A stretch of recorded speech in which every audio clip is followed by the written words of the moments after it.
Oi pessoal, aqui é a Ju do Nuvem Literária e no vídeo de hoje eu vou fazer uma tentativa de vlog aqui com vocês. Eu vou mostrar pra vocês, se a Amora deixar, né?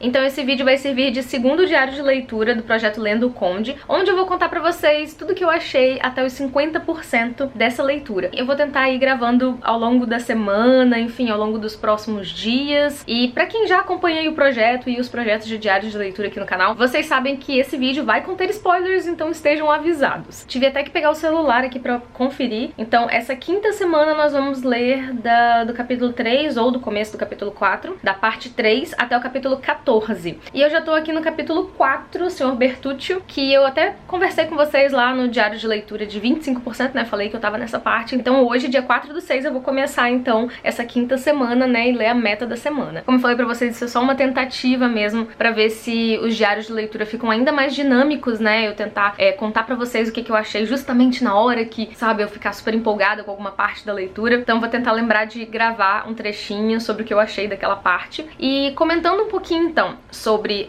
onde a gente parou. Essa segunda parte, digamos assim, né, dos 25% pra cá, até os 40%, eu achei que deu um pouquinho uma caída no ritmo da leitura. Por quê? Porque no começo a gente tem a sensação de que o autor vai demorar pra, tipo assim, nos apresentar os personagens, para as coisas começarem a acontecer, né? Pra mim foi uma surpresa mesmo o Dante. Rapidamente acontece aquele complô contra ele, ele vai preso, ele foge, então muita coisa acontece nesses primeiros 25%, então a leitura acabou voando, assim, muito mais do que eu esperava. Porém, dos 25 até os 40, aconteceram coisas muito mais lentas. Meu celular pitando aqui, peraí. Então, foi um pouco mais lento, porém não menos prazeroso, sabe? Foi prazeroso também. Eu acho que nessa parte surgiram, sim, alguns personagens a mais e situações a mais que talvez tenham sido muito prolongadas, assim, sabe? Muito estendidas e que talvez não tinham tanta necessidade. Talvez tenham sido realmente colocadas ali por conta daquela situação de estar sendo publicado através de folhetim e precisar encher um pouco de linguiça em algumas partes, porque nós, leitores contemporâneos, muitas vezes queremos ir assim direto ao ponto, né? Mas até que através da narrativa dele as coisas não ficaram tão chatas, porém ficaram mais longas do que na primeira parte, né? Até os 25%. Então a gente tem ali o carnaval em Roma, né? Ele conhecendo antes disso também o Franz, né? E o Franz ficando vidrado na fortuna do Conde, né? Meio impressionado, assim. E depois também ficando um pouco desconfiado pelo fato de o Conde lá em Roma não reconhecê-lo, ou pelo menos fingir que não o reconheceu, alguma coisa assim. E a gente vai conhecer também o Albert de Morcerf, se eu não me engano que é assim que pronuncia, que é nada mais, nada menos que o filho da Mercedes com o Fernand. Então a gente vai descobrindo esses pequenos detalhes ao longo dessa parte toda aí. Esses 40%, né, esse capítulo 4 da parte 3 para justamente quando o Conde vai fazer tipo, tomar um café da manhã, um brunch, assim, lá na casa do Albert de Morcerf, que fica em Paris. E aparentemente ele já comprou até uma casa em Paris, né, os empregados dele foram lá, compraram a casa, mobiliaram e tal pra ele.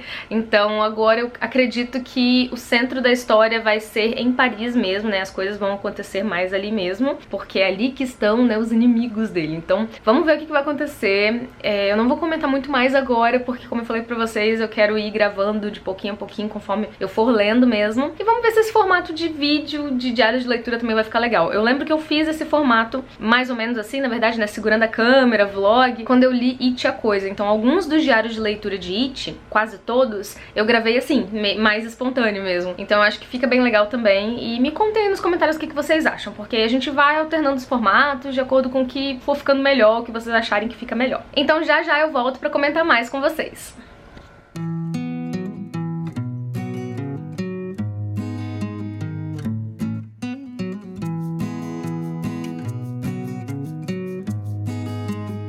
Gente, hoje é quinta-feira, dia 7 de junho e já são 9 da noite. Eu tô aqui lendo um pouquinho do Conde de Monte Cristo, mas eu só li, acho que, o capítulo 4, 5 e o 6. Eu li 3 capítulos que provavelmente demorou uma horinha, assim, a leitura. Então eu li bem pouquinho. E isso foi tudo que eu li essa semana, de segunda-feira pra cá, né? Segunda-feira eu gravei um pouquinho pra vocês, contando que eu ia tentar fazer esse vlog pra vocês. Mas eu li 3 capítulos até agora, gente. Muito pouco. pouco, sério. Essa semana tá sendo bem difícil, mas esses capítulos estão sendo bem mais curtinhos, ó. Eu tô em 42% e esse capítulo aqui, ele vai demorar 15 minutos, ó, pra ser lido. Então, tá sendo bem rapidinho até, e os capítulos estão bem interessantes, apesar, né, de toda a encheção de linguiça aqui, de novos personagens e tal. Eu tô lendo agora sobre a vingança de um rapaz que é o... Ai, esqueci o nome dele, vou tentar achar aqui pra vocês.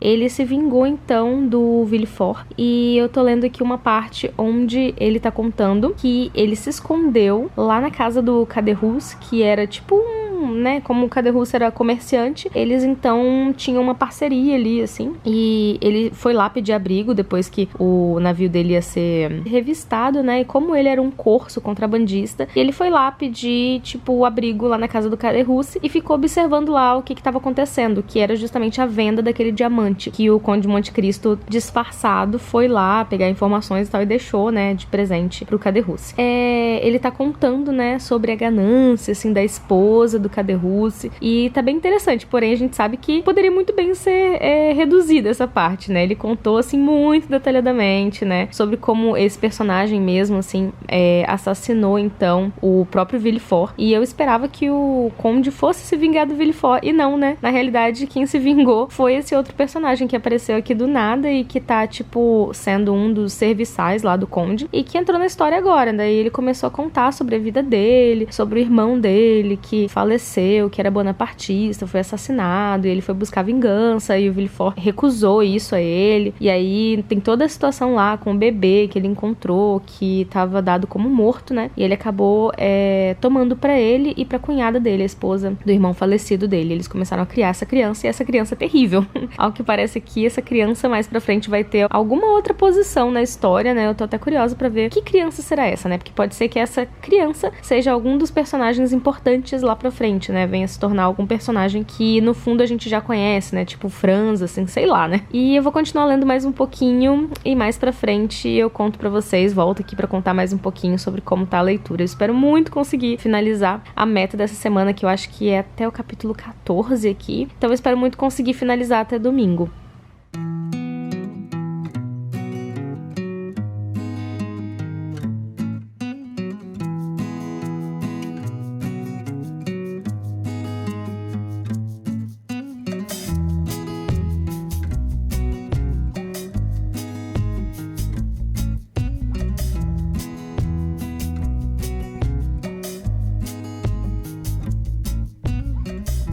Olá pessoal, hoje é segunda-feira, já faz, sei lá, uma semana que eu não venho aqui conversar com vocês sobre o Conde de Monte Cristo, e eu vou explicar tudo isso pra vocês agora. Eu fiz até algumas anotações aqui que, infelizmente, como eu tô lendo no Kindle, eu não tenho onde colar essas anotações, né? Eu queria muito estar lendo no livro físico pra poder deixar as anotações lá e etc. Mas depois eu vejo como é que eu vou fazer isso, porque realmente eu vou guardar, já que eu pretendo ter uma edição física também do Conde, né? Mas, vamos lá então. Eu não conversei com vocês antes, porque quando eu cheguei nos 50% da leitura, eu não tava com a câmera, eu não lembro o que aconteceu, que eu acabei não gravando na mesma hora. E daí, passou algum tempo, eu inclusive li mais da história, né? Eu comecei já a meta dessa semana, que se eu não me engano é a 7ª semana.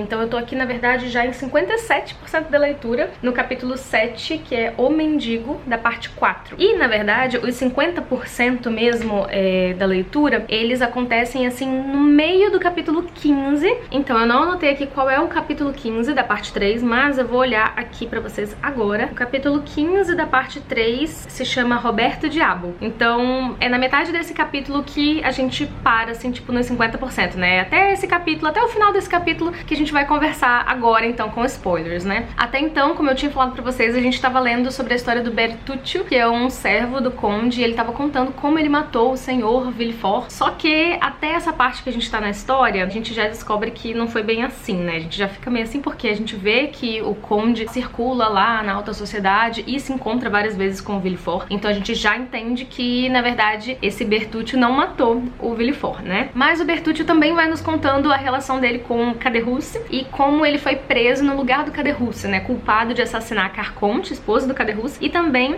aquele joalheiro que foi lá pra vender, enfim, comprar, na verdade, né? Aquela pedra preciosa que o Conde deu de presente pro Caderus. E o que eu pude entender é que esse Bertuccio, ele tem um papel muito importante importante aí na história, porque se não fosse por ele, eu acho que o Conde não saberia todos esses detalhes de todas essas coisas que aconteceram e tal. Então, tanto ele quanto aquela menina, a Haide, que é uma moça grega e tal, que na verdade é escrava do Conde, né, porém é super bem tratada e tal, os dois têm um papel muito importante, né, na história. Os dois têm essa coisa de vingança também, porque aconteceram todas aquelas coisas com o Bertuccio e ele queria se vingar do Villefort, então também tem essa relação com o Villefort. E a Haide tem uma relação com o Senhor de Morcerf, que era o Fernand, ao que parece, se eu não tô confundindo aqui as bolas, mas eu acho que é isso. Ela também tem essa relação oculta por conta do pai dela, que foi trapaceado, acho que assassinado também, enfim, pelo Senhor de Morcerf. E o que tá acontecendo também no geral é que a gente tá conhecendo várias histórias paralelas e também tá vendo o Conde se aproximar dessas famílias e ser super agraciado ali na sociedade e tal, fazendo favores pra essas famílias,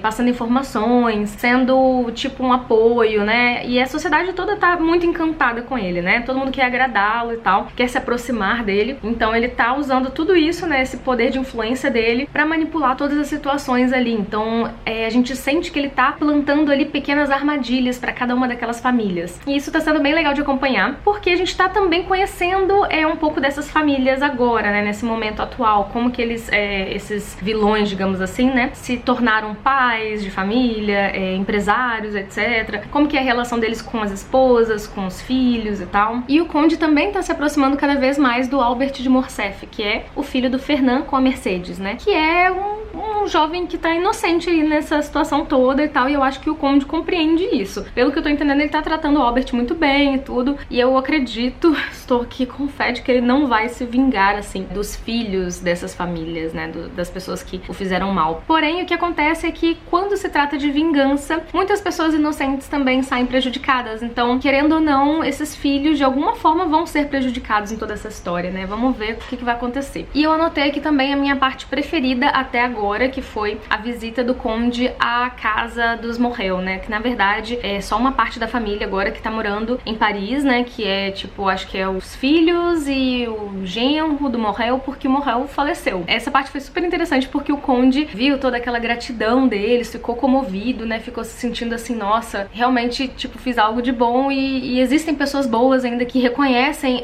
a bondade, a gentileza e tal, e são gratos por isso, né. Então ele ficou super emocionado e eu também fiquei assim, né, querendo que ele revelasse ali quem ele era e tudo mais. E eu também fiquei um pouco triste de saber que o Morrel, que era lá atrás, né, o capitão do faraó, que deu oportunidades pro Dantès, né, agora Conde de Monte Cristo, de saber que ele faleceu e que a última palavra que ele pronunciou, né, as últimas palavras foram o nome, né, Edmond Dantès. Então ele pronunciou isso tentando revelar que a pessoa que os beneficiou, que os salvou da falência, né, que salvou a honra da família e tal, foi o Edmond Dantès, né. Ele tentou revelar isso nas suas horas finais ali, nas suas últimas palavras, mas todo mundo tomou ele como louco, porque eu acho que eles já imaginavam que o Edmond já teria, sei lá, falecido lá, na prisão e tudo, né. Então foi super legal que ele teve essa epifania, assim, né, antes de morrer, e tipo, sacou tudo que tinha acontecido. E isso acabou emocionando também o Conde, então foi uma cena super legal, eu acho que foi a minha parte preferida até agora, na verdade até agora antes, né, da parte que eu estou, na verdade, né, porque eu já avancei um pouquinho mais na leitura, e essa parte, a quarta parte, né, da história, tá bem interessante também, assim, então vamos ver o que eu vou achar daqui pra frente. Bom, e eu não consegui fazer esse vlog exatamente do jeitinho que eu estava imaginando que seria, assim, logo após finalizar a parte tal, eu iria chegar aqui e gravar pra vocês o que eu achei, exatamente assim, no mesmo momento, porque em alguns momentos eu não consegui fazer isso, né, mas eu vou tentar fazer isso pro próximo vlog de diário de leitura. Vou tentar, então, gravar exatamente no momento em que eu tô lendo, pra ver o que eu acho da história, apesar de que fazer isso um pouco depois também é interessante, porque eu já consegui absorver mais coisas, pensar a respeito, né, no momento em que eu estava anotando, inclusive, eu fui tendo outras ideias, né, então também é interessante fazer depois. Vamos ver como é que vão ficar os próximos diários de leituras, mas me contem aí nos comentários se vocês gostam desse formato meio vlog, assim, contando meio que no momento em que eu tô lendo, o que eu tô achando, ou se vocês preferem aquele resumão, assim, depois que eu concluir, enfim, determinada parte da história. Mas eu vejo vocês, então, em um próximo diário de leitura, não lembro qual é a data, mas eu vou deixar aí na tela pra vocês, e como sempre, eu vou deixar todos os links e informações aqui na descrição do vídeo, então não deixem de conferir. Eu espero vocês, então, no próximo vídeo, eu espero muito que vocês estejam gostando desse diário de leitura. Eu acho que fazendo dessa forma eu tô absorvendo ainda mais da leitura, né, conversando com vocês, lendo os comentários de vocês aqui embaixo. Então, vejo vocês no próximo diário de leitura, um beijo enorme, e até lá. Tchau, tchau!